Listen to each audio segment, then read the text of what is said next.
Hello and welcome to JagaVision episode 103. I'm Jared Nyberg. I'm co-owner of JagaSilk, and I'm the host of these shows. Every week for the last 103 weeks, we've been with a little bit of a misses here and there. We've been having guests on, and we've been talking about tea. We have been regularly joined by Sherry Ann over at Sister Speak as a sort of honorary co-host. She's on so regularly. She's actually was going to be on the show today, but she can't make it due to some scheduling conflicts with her tour. But we were going to talk about some cold brew iced tea, and so I really want to continue that episode. I have a bunch of the kit set up to sort of talk to you about it. It's also something that we're really excited about because this weekend on May 21st from 12 until 4, we're going to be teaming up with Resonation and the International Tea Appreciation Society, and we're going to be bringing you the musical tea series here in the courtyard. So you'll be able to go into the courtyard. You can go onto our webpage and buy tickets, $20 to $30 depending on the show. There's one show a month from May until October. And this Saturday we're going to have David Santana join us, and he's a jazz guitarist. He's going to be doing his trio. I really encourage you to check out David Santana music and look at what he's going to be doing. But he's going to be performing in the courtyard there, out front in here in Nootka Court. And we're going to be doing a tasting and a pre-release of our Cold Brew Ice Tea. So we've been doing a lot of experiments. We have some goals here that we're trying to achieve. We've been working on this for 6 years plus, I think, if not longer, but with a goal of getting it into a bottle where it tastes really good and it's at a place where you get flavor complexity and it has decent amount of shelf life. What we have been able to do is a delicious cold brew that lasts about 3 days before it can be somewhat problematic. And so what we've been doing is we've been getting a product where we pasteurize it. I'm not a big fan of pasteurization. There's a lot of reasons for that. With kombucha, I would never pasteurize my kombucha because a big part of why I drink kombucha is I'm pretty convinced that it's great for my gut. And I really love this concept of this sort of infusing some goodness in my system. So I'm into that, and I believe that on a flavor level, if we want to get a little bit more into the sort of the I don't know, like understanding just flavor complexity.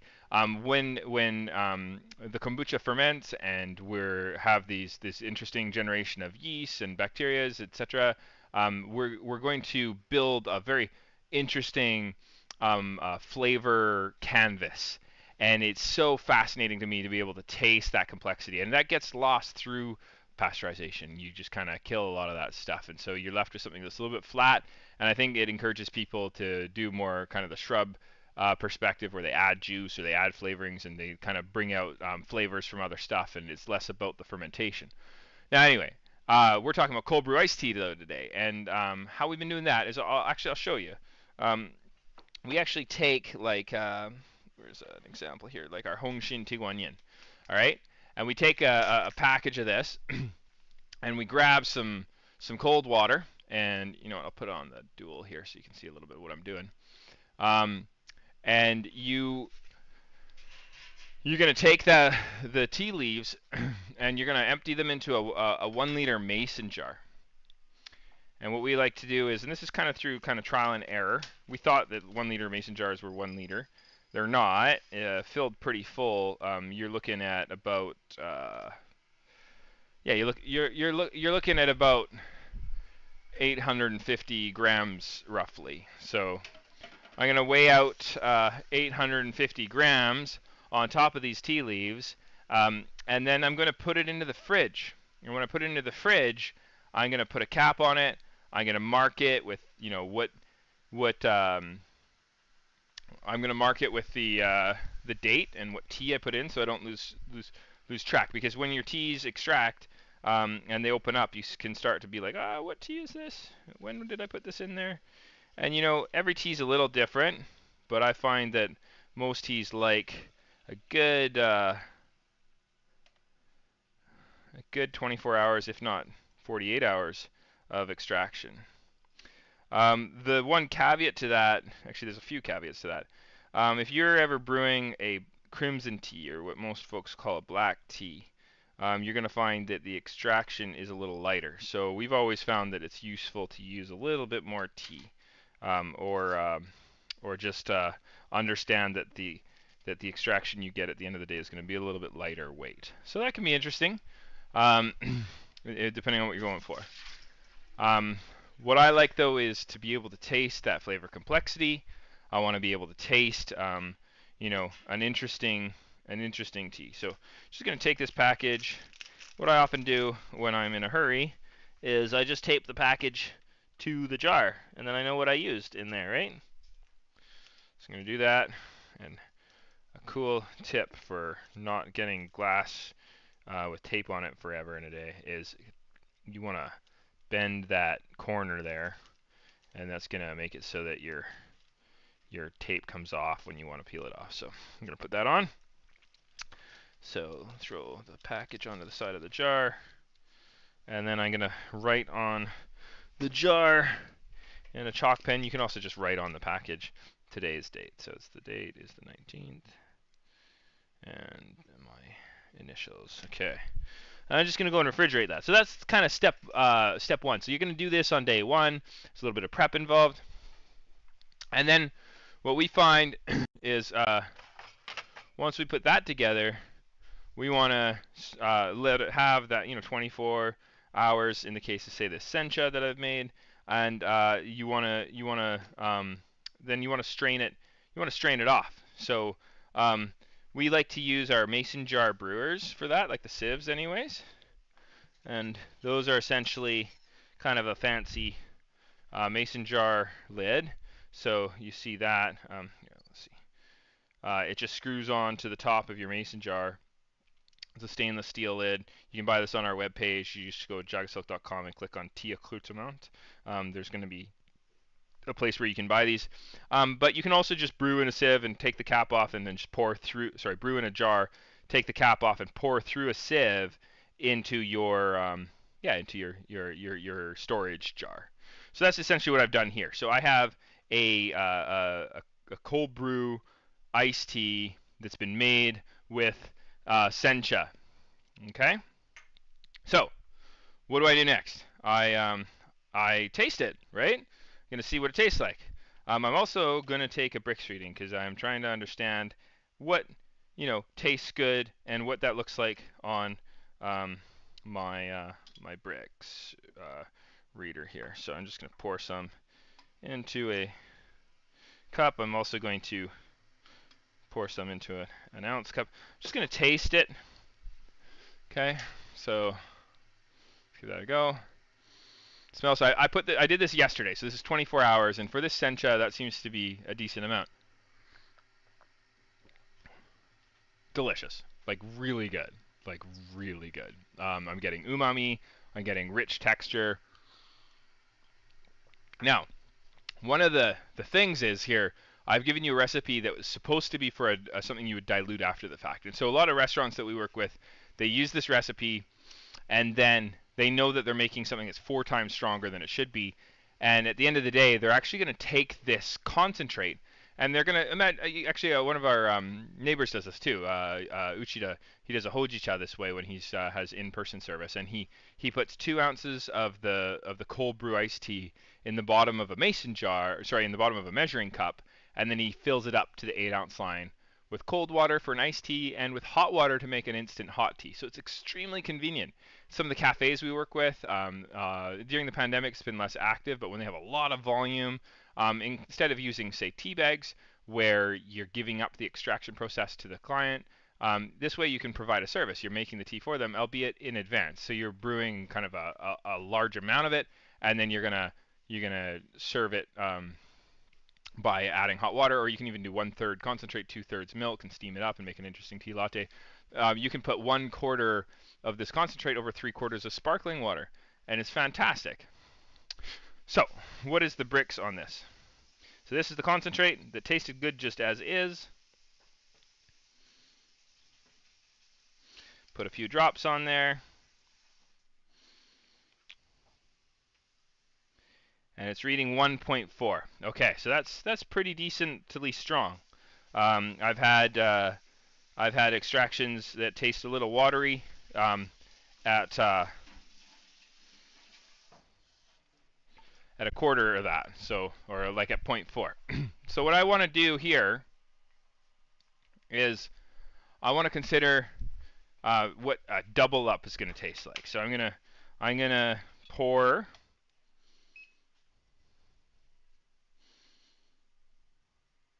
some of this concentrate onto a scale, and I'm going to see what it tastes like to do half and half. So 30, 60.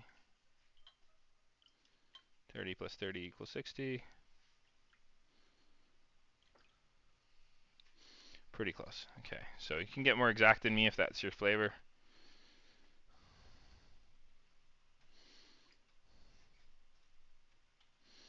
All right, I'm gonna just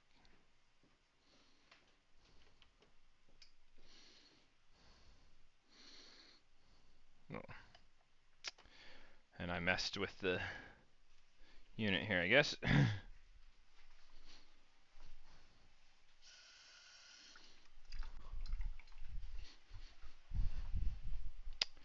Right as I pressed go, it turned off, so I think it recalibrated itself through terrible timing. Might have to borrow my friendly neighborhood brewer to recalibrate this thing while I'm live on the show. Give me a sec here, but gonna put that on. Okay, we got our 3 ml-ish of liquid. We're gonna press go. Let's hope for the best. Should be 0.7, right? It's 1.1. Okay, so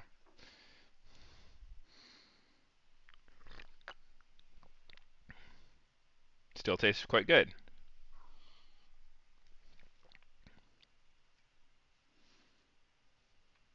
That's pretty nice.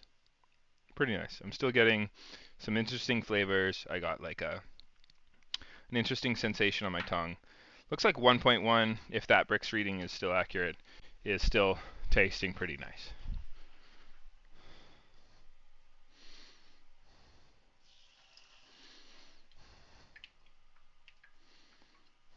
Okay. So when you do just a quick question for you. When you do a second Brix reading, I just cleaned it off. I have no way of turning it off. It's going to turn off. Do you wait for it to turn off on its own? Or you can press it again and start. That should be fine, right? Yeah, okay, that's what I was doing. Okay. So it's not like I'm misusing this thing. Okay, that's great.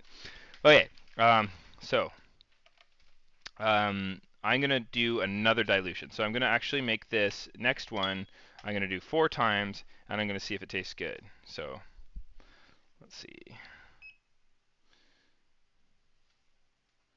So I have 21 grams going in, 21.8, so 21.8.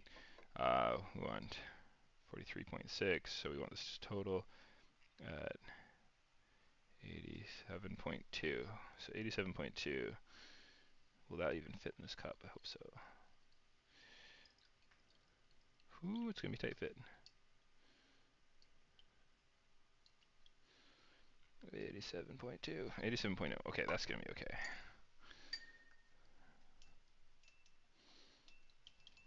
All right, now let's take that Brix. Mixed it up. Turn it on. And drop that. Okay, they do say that bringing it, kind of letting it get a little bit closer to the same temperature as the lens there is a good idea. So giving it a moment is a good plan. And we're still too low to measure. That seems odd. Okay, so let's try that again.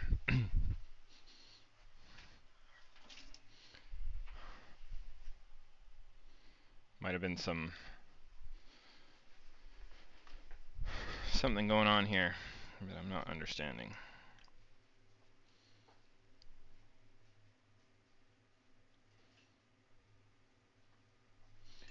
Alright, I'm gonna press start now. Too low. Yeah, thank you. I'm gonna use my trusty analog friend and pass off the Brix to our friendly neighborhood brewer. See if he can figure it out. Okay, so this is the same kind of idea. It's just an analog version of the digital one I was using.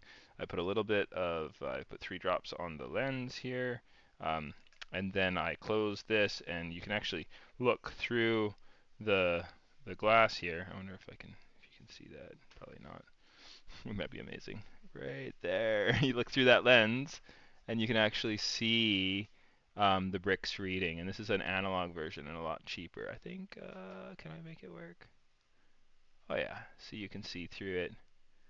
Anyway, there's a meter in there that I'm going to look at, and it's going to give me an idea of where I'm at. And I'm definitely above 0. It looks like it's at 0.5. You want to look at that?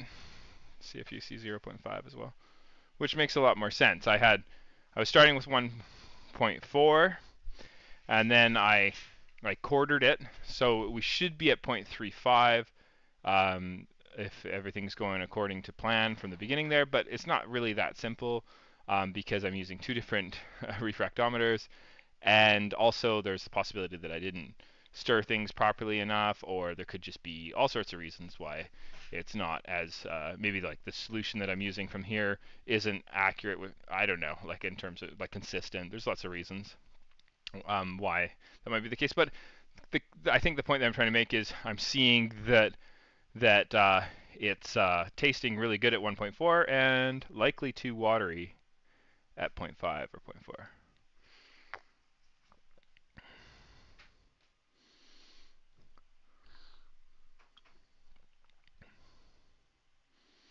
You know, it's not that bad. It's actually it's pretty good, but it's still too watery. Yeah. So why don't we try in between? I'll actually make. Okay, so I'm gonna grab some. Okay, so I'm just doing some tests for internal reasons. I want to understand what dilution is going to do to that end flavor. But I think it's interesting for you to do at home too. You can cold brew up your tea. You can use like way more tea than you need, and then after the fact, you can kind of find a dilution ratio that you're happy with. Um, I'm trying to make that a little bit more definitive by taking a bricks reading and understanding what my total dissolved solids are in the extraction, and then maybe I'll be able to understand what it is that I like a little bit better, um, and see if that's something that people around me like too. All right, let's see. I'm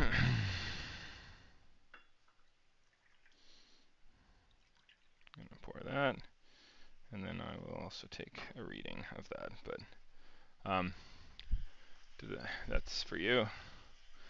Try. Okay. So 1/3, 2/3. It's okay. It's thirst quenching.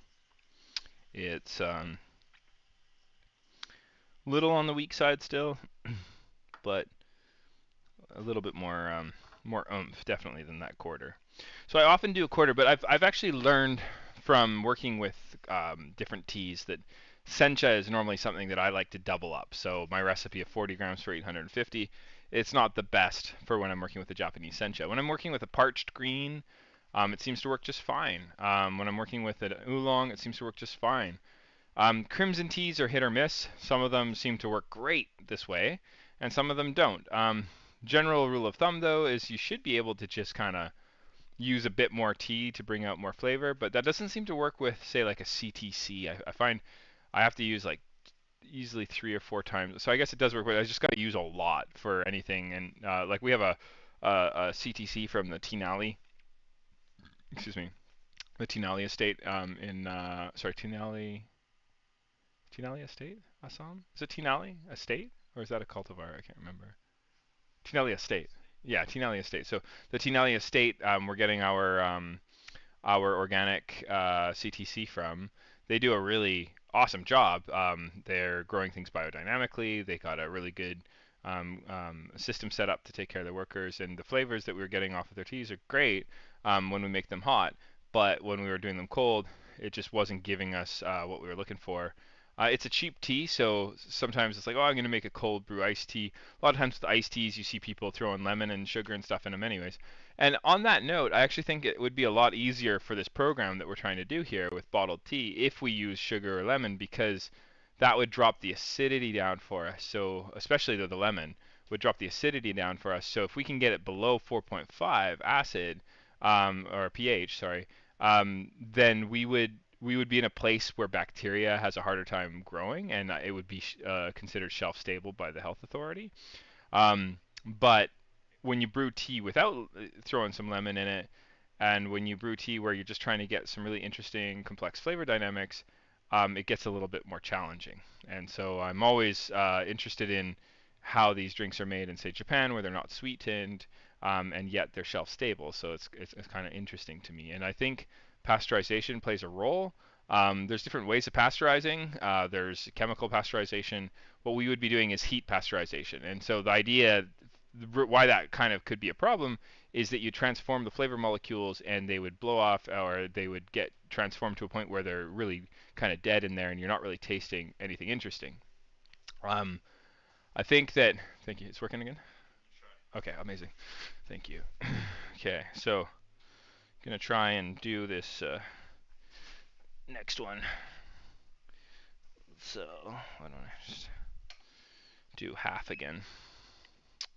I think I'm happy with the half. Even happier with not diluting it at all. So I'm either going with a little dilution or a half dilution. I might even experiment with a 1/3 dilution. So 66. Let's go with so 66, and that's 126, 172, 172, 173.6. Okay.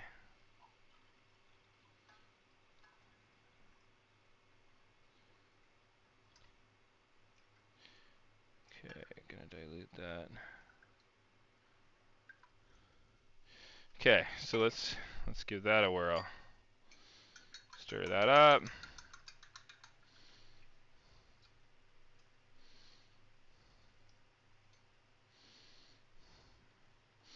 I'm gonna turn on my Brix meter. I'm going to drop a few drops on there. Gonna turn it. I'm gonna let it read again. And it's saying too low still. So weird. Yeah. Okay. Which is impossible. Yeah. So let's and it was reading on the analog. So let me get the analog back again, I guess. Where did I put the analog one? By the Canberra? Okay, thank you. I got it. Thank you. Okay. Something that can happen with digital technology is it can get kind of wonky on you, and sometimes it's an easy fix. You just replace the batteries. Sometimes it's not an easy fix and something's happening, and it's hard to figure out what that is. But generally, when you do figure out what the problem is, it's an easy fix. Again, I'll give that back to you if you want. There you go. And there's some, this was a 1.4 if you want to use it to sort of check. Thank you. I know you're in the middle of stuff. Okay. So going to drop 3 drops on there, and I'm going to see what this looks like. And yeah, we're at 0.8 on the analog dial. Okay, so that's a good sign.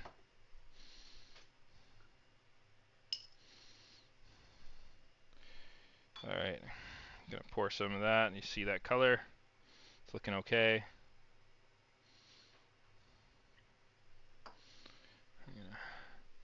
This is the half.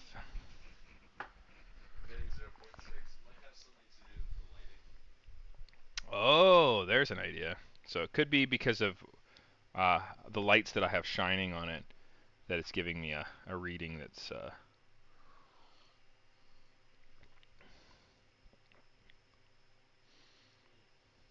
lot more interesting to me than the other one. Well, let's try. The final thing I'm going to try is try and get it up past. So I found when I'm extracting hot that 0.7 has consistently been a good one. So I was just told by our brewer that 0.6, it was reading 0.6 when he took it out of the light. So, okay. So what I'm going to do next is see if I can't do, let's do 30%. So I'm going to do very simple 30%.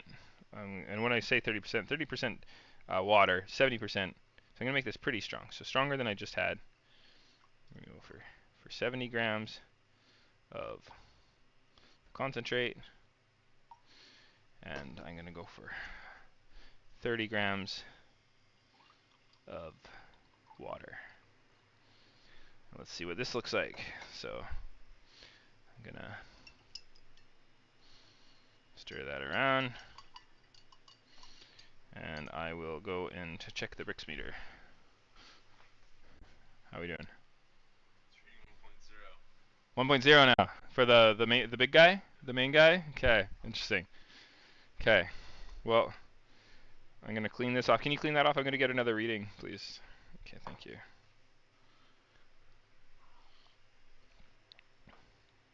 Much nicer, much nicer. Obviously, the stronger it is, the more I'm liking it. There's just a nice creamy texture. It just, yeah, I'm really digging that. That's a nice one. Much more interesting. So I'm gonna drop some on, and let's see what that looks like.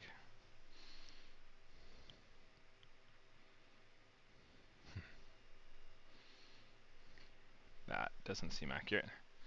Must have not wiped it off properly. Will you? We're set? Okay. I wonder which one was which.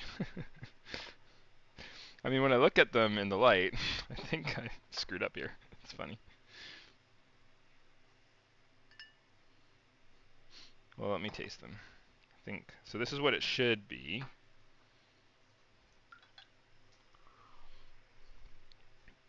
That's totally what I just had. Okay. And that's what looks stronger. That's actually really good too. It's interesting. When it sits for a bit, it seems to collect a little bit more flavor. That's encouraging. Okay. It needs to be on a stable. Okay. Okay, awesome. All right. So let's see what that looks like. I'm going to wipe off my analog Brix a little bit better. So again, what we're trying to achieve here is some sort of concrete understanding, really contextual to that tea on a lot of levels, of what tastes ideal for an extraction. You're at 0.4 over there? Okay, so let's look at what I'm seeing here. I'm seeing 0.6. 0.2 difference? Okay. Okay, interesting. Okay. So I don't know which one is accurate, but we're getting two different readings from two different tools. Probably the good idea would be to get both of them calibrated, and we'll get something that's consistent between them. But Brix reading aside, I am definitely liking either full, I guess 4 times extraction, or I'm really liking this 33%. That's tasting nicer in the cup, and it has nice aromatics. So between those two, so that's 30% water. This is 100%.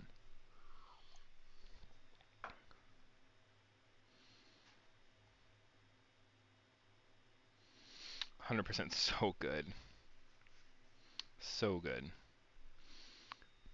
Wow.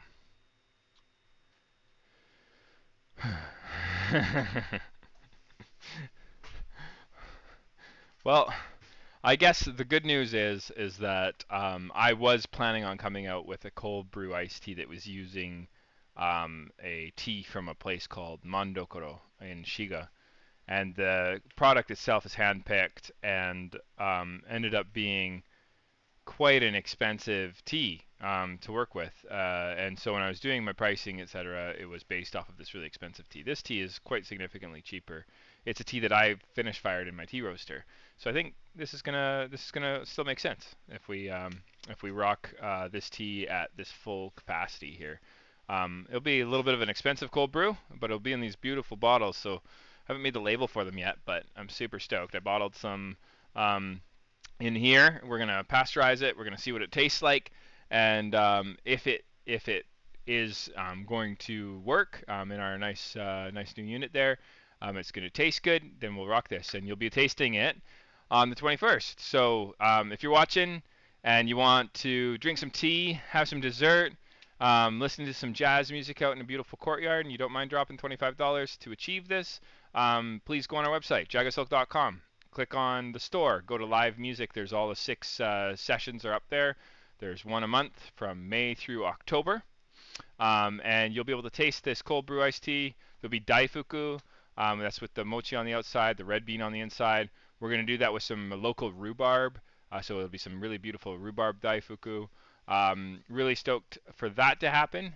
Hopefully we see you there. If you're not around or you just want to tune in, the ITAS, the International Tea Appreciation Society, is going to be streaming the Tea Talk, the pre-concert Tea Talk, and I think most or all of the music on their channel. So you can check that out on the Saturday there. But hopefully you join us down here. You get to try some tea and you get to enjoy the music in person if you can make it. I'm Jared Nyberg. We'll catch you next week. JagaVision, 2 o'clock Thursday. Until next time. See you later.